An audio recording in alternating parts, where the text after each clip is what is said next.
ನನ್ನ ಪ್ರೀತಿಯ ಸಹೋದರ ಸಹೋದರಿಯರು, ಪ್ರೈಸ್ ಬಿಡಿ ಗಾಡ್. ಅದಕ್ಕಾಗಿ ನಿಮಗೋಸ್ಕರ ಒಂದು ವಾಕ್ಯ ನಾನು ನಿಮ್ಗೆ ತೋರಿಸ್ತೇನೆ. ಕೀರ್ತನೆ 124 ಓಪನ್ ಮಾಡಿ. ಕೀರ್ತನೆ 124 ವಾಕ್ಯ 1 ನೋಡಿ. ಯೆಹೋವನು ನಮಗಿಲ್ಲದಿದ್ದರೆ ನಮ್ಮ ಗತಿ ಏನಾಗುತ್ತಿತ್ತು ಎಂದು ಇಸ್ರಾಯೇಲರೇ ಹೇಳಲಿ. ನನ್ನ ಪ್ರಿಯ ಸಹೋದರ ಸಹೋದರಿಯರೇ, ಪ್ರೈಸ್ ಬಿಡಿ ಗಾಡ್. ಲೋಕದ ಮಕ್ಕಳಿಗೆ ದೇವರು ಹೇಳ್ತಲ್ಲ, ಇಸ್ರೇಲ್ ಮಕ್ಕಳಿಗೆ. ಇಸ್ರೇಲ್ ಮಕ್ಕಳು ದೇವರ ಮಕ್ಕಳು. ಸೊ ನಾನು ಮತ್ತು ನೀವು ಕೂಡ, ಪ್ರೈಸ್ ಬಿಡಿ ಗಾಡ್, ಥ್ಯಾಂಕ್ ಗಾಡ್, ಯೇಸು ಕ್ರಿಸ್ತರ ಮೂಲಕ ನಾವು ದೇವರಿಗೆ ಮಕ್ಕಳಾಗಿದ್ದೇವೆ. ಇಲ್ಲಿ ಕೀರ್ತನೆಗಾರ ಕೇಳಿದ ಪ್ರಶ್ನೆಯನ್ನ ನಾನು ಕೂಡ ನಿಮಗೆ ಕೇಳ್ತಾ ಇದ್ದಾನೆ. ದೇವರ ಮಕ್ಕಳೇ, ಕಳೆದ ವರ್ಷ 2024ರಲ್ಲಿ ಯೆಹೋವ ದೇವರು ಅಂದರೆ ಸರ್ವಶಕ್ತ ದೇವರು, ನಮ್ಮ ಪ್ರೀತಿಯುಳ್ಳ ತಂದೆಯು ನಮಗಿಲ್ಲದಿದ್ದರೆ ನಮ್ಮ ಗತಿ ಏನಾಗ್ತಾ ಇತ್ತು? ಒಂದ್ಸಲ ಯೋಚನೆ ಮಾಡಿ, ಒಂದು ಸಲ ಯೋಚನೆ ಮಾಡಿ. ಇನ್ನೊಂದ್ಸಲ ಓದಿ ಬರೋದ ದೇವಾಕ್ಯನ. ಯೆಹೋವನು ನಮ್ಮ ಕಡೆ ಇಲ್ಲದಿದ್ದರೆ, ನಮ್ಮ ಕಡೆ ಇಲ್ಲದಿದ್ದರೆ, ನಮಗಿಲ್ದೆ ಹೋಗಿದ್ರೆ, ನಮ್ಮ ಜೊತೆಲಿ ಇಲ್ಲದೆ ಹೋಗಿದ್ರೆ ನಮ್ಮ ಗತಿ ಏನಾಗುತ್ತಿತ್ತು? ನಮ್ಮ ಗತಿ ಏನಾಗುತ್ತಿತ್ತು? ಕ್ವಶನ್ ಮಾರ್ಕ್ ಇದೆ. ಅಷ್ಟು ಮಾತ್ರ ಅಲ್ಲ, ಎಂದು ಇಸ್ರಾಯೇಲರೇ ಹೇಳಲಿ. ದೇವರ ಮಕ್ಕಳೇ ನೀವೇ ಹೇಳ್ಕೊಳ್ಳಿ, ದೇವರು ನಮ್ಮ ಜೊತೆ ಇಲ್ಲದೆ ಹೋಗಿದ್ರೆ ನಮ್ಮ ದಾಂಪತ್ಯ ಜೀವನ ಏನಾಗ್ತಾ ಇತ್ತು? ನಮ್ಮ ಮಕ್ಕಳ ಭವಿಷ್ಯ ಏನಾಗ್ತಾ ಇತ್ತು? ನಮ್ಮ ವ್ಯವಹಾರಗಳು, ನಮ್ಮ ಬಿಸ್ನೆಸ್, ನಮ್ಮ ಉದ್ಯೋಗ ಏನಾಗ್ತಾ ಇತ್ತು?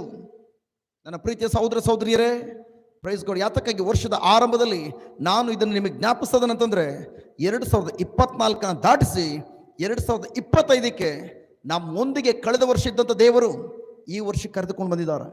ಬಟ್ ಈ ವರ್ಷ ಕರೆದುಕೊಂಡು ಬಂದ ಮಾತ್ರಕ್ಕೆ ಈ ಲೋಕದಲ್ಲಿ ಕೆಟ್ಟ ಕಾರ್ಯಗಳು ಸಂಭವಿಸುವುದಿಲ್ಲ ಎಂಬುದಾಗಿಲ್ಲ. ಈ ಲೋಕಕ್ಕೆ ಕೆಟ್ಟ ಸಂಗತಿಗಳು ಬಂದೇ ಬರ್ತವೆ. ಬಟ್ ಪ್ರೈಸ್ ಬಿಡಿ ಗಾಡ್, ಕೊರೋನಾ 19, ಕೊರೋನಾ 20 ಬಂದಾಗ ನಮ್ಮೊಂದಿಗೆ ದೇವರು ಇದ್ದುದರಿಂದ ನಾವು ಅವುಗಳೆಲ್ಲವನ್ನ ಜಯಿಸ್ಲಿಕ್ಕೆ ಸಾಧ್ಯವಾಯಿತು. ಅದೇ ದೇವರು ಈಗ ಬಂದಿರುವಂಥ ವೈರಸ್ ಮಧ್ಯದಲ್ಲೂ ಕೂಡ ನಮ್ಮ ಜೊತೆಲಿದ್ದಾರೆ. ಆ ವೈರಸ್ ನಮ್ಮನ್ನು ಮುಟ್ಟದಂತೆ ನಮ್ಮನ್ನು ಕಾಪಾಡುವವರಾಗಿದ್ದಾರೆ. Hallelujah, hallelujah, thank you Jesus. ಅದಕ್ಕೋಸ್ಕರ ಯಾವ ಕಾರಣಕ್ಕೂ ಭಯಪಡಬೇಡಿ. ಲೋಕದಲ್ಲಿ ಇಂಥ ಘಟನೆಗಳು ಸಂಭವಿಸ್ತವೆ. ಬಟ್ ನಮ್ಮ ಥ್ಯಾಂಕ್ ಗಾಡ್, ದೇವರು ತನ್ನ ವಾಕ್ಯದಲ್ಲಿ ಹೇಳಿರುವಂಥ ಗುಡ್ ನ್ಯೂಸನ್ನು ಪ್ರತಿದಿನ ನೀವು ಆಲಿಸ್ತಾ ಹೋದ್ರೆ, ಟಿವಿಲಿ ಬರುವಂಥದ್ದೆಲ್ಲ bad news, thank God. But ದೇವರ ವಾಕ್ಯ ನಮಗೆ ಗುಡ್ ನ್ಯೂಸ್ ಆಗಿದೆ. ಅವ್ರು ಹೇಳ್ತಾ ಇದ್ದಾರೆ, ನಾನು ನಿಮ್ಮೊಂದಿಗೆ ಇಲ್ಲದೆ ಹೋಗಿದ್ರೆ ಏನಾಗ್ತಾ ಇತ್ತು? ಅದಕ್ಕೆ ಉತ್ತರ ಬೇಕಾ? ನೋಡಿ ನೆಕ್ಸ್ಟ್ ಏನಾಗ್ತದೆ, ಓದಿ 2ನೇ ವಾಕ್ಯ. ನರಮನುಷ್ಯರು ನಮಗೆ ವಿರುದ್ಧವಾಗಿ ಎದ್ದಾಗ ಯೆಹೋವ ದೇವರು ನಮಗಿಲ್ಲದಿದ್ದರೆ ನಿಶ್ಚಯವಾಗಿಯೂ 100% ಗ್ಯಾರಂಟಿ ಅವರು ಕೋಪದಿಂದ ಊರಿಕೊಂಡು ನಮ್ಮನ್ನು ಜೀವ ಸಹಿತ ನುಂಗಿ ಬಿಡ್ತಾ ಇದ್ರು. ಚೆಕ್ ಮಾಡಿ ಪ್ರಿಯರೇ, ಕಳೆದ ವರ್ಷದಲ್ಲಿ ಜಸ್ಟ್ ನಮಗೆ ವಿರುದ್ಧವಾಗಿ ದುರಾತ್ಮನು ಅನೇಕ ವ್ಯಕ್ತಿಗಳನ್ನ ಕಟ್ಟೆಬ್ಬಿಸಿ ನಮಗೆ ವಿರುದ್ಧ ಬಂದಾಗ ನಾವು ಹೇಳ್ಬೋದು, ನಾನು ನನ್ನ ಜೊತೆಯಲ್ಲಿ ಜಸ್ಟ್ ಗೂಂಡಾಗಳಿದ್ರು, ನನ್ನ ಫ್ರೆಂಡ್ಸ್ಗಳಿದ್ರು, ನನಗೆ ಪೊಲೀಸ್ ಡಿಪಾರ್ಟ್ಮೆಂಟ್ಲಿ ಪರಿಚಯ ಇದ್ರು, ನನಗೆ ಅವ್ರ ರಾಜಕೀಯ ವ್ಯಕ್ತಿಗಳ ಪರಿಚಯ ಇದ್ರು, ಅವರ ಮೂಲಕ ಆ ಸಮಸ್ಯೆಯನ್ನು ನನ್ನ ವಿರುದ್ಧವಾಗಿ ಯಾರೇ ಬಂದರೂ ಕೂಡ ನೋಡಿ ಯಾವ ಥರ ಅವುಗಳೆಲ್ಲವನ್ನು ಜಯಿಸಿದೆ. ನೋ, ಸಾರಿ, ಅದರಿಂದಲ್ಲ ನೀವು ಅದನ್ನು ಜಯಿಸಿರುವಂಥದ್ದು.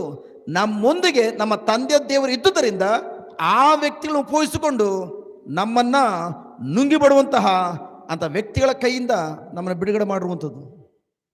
ದೇವರ ವ್ಯಕ್ತಿಗಳನ್ನು ಉಪಯೋಗಿಸ್ಕೊಂಡಿದ್ದಾರೆ ಅಷ್ಟೇ. ಬಟ್ ನಮ್ಮ ರಕ್ಷಕರು ಬಂದು ನಮ್ಮ ಪ್ರಭು ಯೇಸು ಕ್ರಿಸ್ತರಾಗಿದ್ದಾರೆ. ಅನೇಕ ಸಂದರ್ಭದಲ್ಲಿ ನಾವು ಏನು ಹೇಳ್ತೇವೆ ಅಂತಂದ್ರೆ, ದೇವರಿಗೆ ಕೊಡುವಂತಹ ಪ್ರಥಮ ಸ್ಥಾನವನ್ನ ವ್ಯಕ್ತಿಗಳು ಕೊಟ್ಬಿಡ್ತವೆ. ದುರಾತ್ಮನು ವ್ಯಕ್ತಿಗಳನ್ನ, ಬೇರೆ ವ್ಯಕ್ತಿಗಳನ್ನ ಯಾವ ರೀತಿ ಉಪಯೋಗಿಸ್ಕೊಳ್ತಾ ಇದ್ದಾನೋ ಅದೇ ತರ ಮುಂದೆ ಒಂದು ದಿನ ನೀವು ಯಾರನ್ನ ಅವಲಂಬಿಸಿಕೊಂಡಿದ್ದೀರಿ ಅದೇ ವ್ಯಕ್ತಿನ ಉಪಯೋಗಿಸಿಕೊಂಡು ನಿಮ್ಗೆ ವಿರುದ್ಧ ಬರ್ಬೋದು. ಸಿಂಪಲ್ ಎಕ್ಸಾಂಪಲ್, ಕುಟುಂಬದಲ್ಲಿ, ಪ್ರೈಸ್ ಬಿಡಿ ಗಾಡ್, ಪತಿ ಪತ್ನಿಯರಿಬ್ಬರು ಒಂದೇ ಶರೀರ, ಎಷ್ಟು ಕುಟುಂಬಗಳು ಪ್ರಿಯರೇ. ಇವತ್ತು ದುರಾತ್ಮನು ಗಂಡನಿಗೆ ವಿರುದ್ಧವಾಗಿ ಹೆಂಡತಿನ ಎತ್ತುಕಟ್ಟಿ, ಹೆಂಡತಿಗೆ ವಿರುದ್ಧವಾಗಿ ಗಂಡನ ಎತ್ತುಕಟ್ಟಿ ಎಷ್ಟು ಜನ ಇವತ್ತು ಜೈಲಿಲ್ಲ? ಎಷ್ಟು ಜನ ಇವತ್ತು ದಾಂಪತ್ಯ ಜೀವನದಲ್ಲಿ ಬಿರುಕುಗಳು ಉಂಟಾಗಿ ಇವತ್ತು ಗಂಡ ಹೆಂಡತಿ ದೂರ ಆಗಿಲ್ಲ? ಗಂಡನ ವಿರುದ್ಧವಾಗಿ ಹೆಂಡತಿನ ಎತ್ತುಕಟ್ಟುವಾಗ, ಹೆಂಡತಿಗೆ ವಿರುದ್ಧವಾಗಿ ಗಂಡನ ಎತ್ತುಕಟ್ಟುವಾಗ ಅವರಿಬ್ಬರು ಒಂದೇ ಶರೀರ. ದುರಾತ್ಮನು ಇವತ್ತು ನೀವು ಯಾರನ್ನ ಅವಲಂಬಿಸ್ಕೊಂಡಿದ್ದೀರಿ ಅವ್ರಿಗೆ ನಿಮ್ಮ ವಿರುದ್ಧವಾಗಿ ಎತ್ತುಕಟ್ಟಲಿಕ್ಕೆ ಸಾಧ್ಯ ಇಲ್ವಾ? ಕಟ್ಟದಾನೆ. ಬಟ್ ಯಾರು ಅದರಿಂದ ಬಚಾವ್ ಮಾಡುವಂಥದ್ದು? ವ್ಯಕ್ತಿಗಳಲ್ಲ, ಬದಲಾಗಿ ನಮ್ಮೊಂದಿಗಿರುವಂಥ ದೇವರಾಗಿದ್ದಾರೆ. Hallelujah, hallelujah.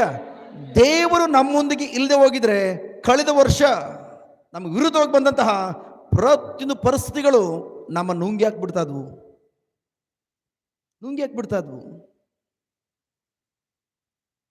ನನ್ನ ಪ್ರಿಯ ಸಹೋದರ ಸಹೋದರಿಯರೇ, ಕ್ರಿಸ್ಮಸ್ ದಿನ ಪ್ರೈಸ್ ಬಿಡಿ ಗಾಡ್, ನಾನು ಜಸ್ಟ್ ಮೈಸೂರಿಂದ ನನ್ನ ಫ್ಯಾಮಿಲಿ ಜಸ್ಟ್ ಎಚ್ ಡಿ ಕೋಟೆ ನಮ್ಮ ಸಹೋದರರ ಜಾಗಕ್ಕೆ ಹೋಗ್ತಾ ಇದ್ದಾವೆ. ನನ್ನ ಮಗ ಗಾಡಿ ಡ್ರೈವ್ ಮಾಡ್ತಾ ಇದ್ದಾನೆ, ಪ್ರೈಸ್ ಗಾಡ್.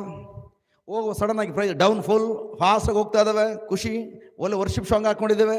ಹೋಗುವಾಗ ನೋಡಿದ್ರೆ ಬ್ರೇಕ್ ಅಪ್ಲೈ ಮಾಡ್ತಾ ಇದ್ದಾನೆ, ಬ್ರೇಕ್ ಫೇಲ್ಯೂರ್. ಏನಾಗ್ಬೋದು ಅದು ಕೂಡ. Thank god. ಯೋಚನೆ ಮಾಡಿ, ಜಸ್ಟ್ ನಮ್ಮ ಬ್ರದರ್ ಗೊತ್ತು ಆ್ಯಕ್ಚುಲಿ, ಥ್ಯಾಂಕ್ ಗಾಡ್, ವೆಹಿಕಲ್ ಬಗ್ಗೆ, ವಾಹನದ ಬಗ್ಗೆ 80-90 ಇದ್ದಂಥ ಸ್ಪೀಡಲ್ಲಿ, ಅದು ಕೂಡ ಮಾರುತಿ ವ್ಯಾನಲ್ಲಿ ಬ್ರೇಕ್ ಫೇಲ್ಯೂರ್ ಆದ್ರೆ ಹೇಗಿರ್ತದೆ. ಜಸ್ಟ್ ನನ್ನ ಮಗ ಹಂಗೆ ಹೇಳಿದ ತಕ್ಷಣ ಹೇಳಿದೆ, ಏನು ತೊಂದರೆ ಇಲ್ಲ, ಅದು ಡಬಲ್ ಪೆಡಲ್ಗೆ ಅದು ಬ್ರೇಕ್ ಹಿಡಿಯುವಂಥದ್ದು, ತೊಂದರೆ ಇಲ್ಲ, ಇನ್ನೊಂದ್ಸರಿ ಪೆಡಲ್ ಮಾಡು. ಇನ್ನೊಂದ್ಸರಿ ಪೆಡಲ್ ಮಾಡ್ತದಾನೆ, ಬ್ರೇಕ್ ಆಗ್ತಾಯಿಲ್ಲ. ಅದಾದ್ಮೇಲೆ ಥ್ಯಾಂಕ್ ಗಾಡ್, ಮುಂದೆ ಎಲ್ಲೋ ಒಂದು ಕಡೆ ಪೆಟ್ರೋಲ್ ಬಂಕ್ ಕಾಣಿಸ್ತು. ಆಗ ಪೆಟ್ರೋಲ್ ಗೇಜ್ ನನ್ನ ಕಾರಲ್ಲಿ ತೋರಿಸ್ತು, ಥ್ಯಾಂಕ್ ಗಾಡ್ ಕಡಿಮೆ ಆಗ್ತದೆ ಅಂತೇಳಿ ಪೆಟ್ರೋಲ್ ಹಾಕ್ಸ್ಕೊಳ್ಳೋಣ ಅಂತೇಳಿ ಇನ್ನೊಂದ್ಸರಿ ಬ್ರೇಕ್ ಅಪ್ಲೈ ಮಾಡೋ ಅಂತ ಹೇಳುವಾಗ ಅಪ್ಲೈ ಮಾಡುವಾಗ ಸ್ವಲ್ಪ ಹೆಂಗೋ ನಿಂತಂಗಾಯಿತು. ಆಮೇಲೆ thank god just petrol bunk ತೆಗೆದುಕೊಂಡು ಹೋದ್ವಿ. ಹೋಗ್ಬಿಟ್ಟು ಜಸ್ಟ್ ಕೀ ಕೊಟ್ವಿ, ಪೆಟ್ರೋಲ್ ಹಾಕಿ ಎಂಬುದಾಗಿ. ಆ ವ್ಯಕ್ತಿಯಲ್ಲಿ ಸರ್ ಬೇಗ ನಿಮ್ಮ ಕಾರ್ನ ತೆಗೆದುಕೊಂಡು ರೋಡ್ ಸೈಡ್ ತಗೊಂಡು ಹೋಗಿ, ಜಸ್ಟ್ ಹೊಗೆ ಬರ್ತಾ ಇದೆ ನಿಮ್ಮ ಕಾರ್ ಒಳಗಡೆಯಿಂದ. ಸಾಕ್ಷಿ ಇಲ್ಲೇ ಇದ್ದಾರೆ ನಮ್ಮ ಬ್ರದರ್. ಅದಾದ್ಮೇಲೆ ಪ್ರೈಸ್ ಗಾಡ್, ನನ್ನ ಹೆಂಡತಿ ಮಕ್ಕಳು ಎಲ್ಲರನ್ನ ಕೆಳಗೆ ಇಳಿಸಿದೆ. ಡ್ರೈವಿಂಗ್ ಸೀಟ್ಗಳು ನಾನೇ, ಈವನ್ ಪೆಟ್ರೋಲ್ ಬಂಕ್ ಇರೋ ವ್ಯಕ್ತಿ ಕೀ ಕೊಟ್ಟರೆ, ಇಲ್ಲ ಸರ್ ನಾನು ಓಡಿಸಲ್ಲ, ನೀವೇ ತಗೊಂಡು ನಿಲ್ಲಿಸಿ, ಬ್ಲಾಸ್ಟ್ ಆದ್ರೆ ನೀವು ಹೋಗಿ, ಬಟ್ ನಾವು ಸೇಫ್ ಆಗಿರ್ಬೇಕು. ಅದನ್ನು ತೆಗೆದುಕೊಂಡು ಸೈಡ್ ನಿಲ್ಲಿಸಿದ್ವಿ. ಪ್ರೈಸ್ ಬಿಟ್ಟು ಗಾಡ್. ಗುಡ್ ನ್ಯೂಸ್ ಏನು ಗೊತ್ತಾ, ಅದಾದಮೇಲೆ ಜಸ್ಟ್ ಏನು ಮಾಡಬೇಕು ಗೊತ್ತಾಗ್ತಿಲ್ಲ. ನನ್ನ ಸಹೋದರಿಗೆ ಫೋನ್ ಮಾಡಿದೆ, ಅಷ್ಟರಲ್ಲಿ ನಮ್ಮ ಬ್ರದರ್ ಕೂಡ ಬಂದರು. ಬಂದಾದಮೇಲೆ ನಂಬ್ತಿರು ಬಿಡ್ತಾರೆ ಗೊತ್ತಿಲ್ಲ ನನ್ನ ಪ್ರಿಯ ಸಹೋದರ ಸಹೋದರಿಯರೇ. ತದನಂತರ ದೇವರು ಅಲ್ಲಿಂದ ಒಂದು ಸ್ವಲ್ಪ ದೂರದಲ್ಲಿ ಒಂದು ಮೆಕ್ಯಾನಿಕ್ ಇದ್ದರು, ಇವರು ವಾಹನದಲ್ಲೂ 2 ವೀಲರ್ಲು ಹೋದ್ವಿ. ಆ ಮೆಕ್ಯಾನಿಕ್ ಕರ್ಕೊಂಬಂದ್ವಿ. ದೇವರು ಆ ಹುಡುಗನ ಉಪಯೋಗಿಸ್ಕೊಂಡು ಅಂಥ ದೊಡ್ಡ ಘಟನೆಯನ್ನು ಕೇವಲ 200 ರೂಪಾಯಿ ರಿಪೇರಿ ಆಯಿತು. 200 ರೂಪಾಯಿಲಿ 200 ರೂಪೀಸ್ ಕರೆಕ್ಟ್ ಬ್ರದರ್, ನಾವು ಅಷ್ಟೇ ತನಕ ಕೊಟ್ಟಿದ್ದು 200 ರೂಪಾಯಿ. ಬ್ರೇಕ್ ಸರಿ ಆಯಿತು, ಆರಾಮಾಗಿ ಕೋಟೆಗೆ ಹೋಗಾಯಿತು. ಸಂಜೆ ತನಕ ಅಲ್ಲೇ ಇದ್ದೆ, ಸಾಯಂಕಾಲ ಆದ್ಮೇಲೆ ಮನೆಗೆ ಬಂದು ಸೇರಿದ್ವಿ. ನಾನು ಏನನ್ನು ಹೇಳ್ತೇನೆ ಅಂತಂದರೆ, ದೇವರು ನನ್ನ ಜೊತೆಲಿ ಇಲ್ಲದೆ ಹೋಗಿದ್ರೆ ನಾವು ನನ್ನ ಕುಟುಂಬ ಪೀಸ್ ಆಗ್ತಾ ಇದ್ವಿ. ಹೇಗಿರ್ತದೆ ಬ್ರದರ್? ಜಸ್ಟ್ 89ರಲ್ಲಿ ಮಾರುತಿ ವ್ಯಾನ್ ಓಮನಿ ಸ್ಪೀಡಲ್ಲಿರುವಾಗ ಬ್ರೇಕ್ ಫೇಲ್ಯೂರ್ ಆಯಿತು, ಬ್ರೇಕ್ ಹಿಡಿತಲ್ಲ, ಅದಕ್ಕೂ ಡೌನ್. ಹೇಗಿರ್ತದೆ?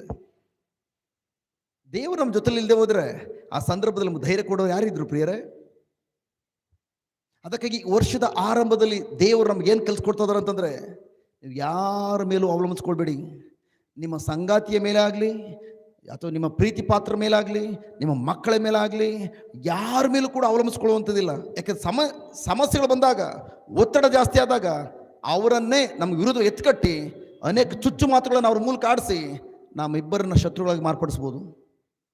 ಬಟ್ ನಮ್ಮೊಂದಿಗಿರೋ ದೇವರು ಯಾವತ್ತೂ ನಮ್ಮ ಶತ್ರು ಆಗೋದಿಲ್ಲ.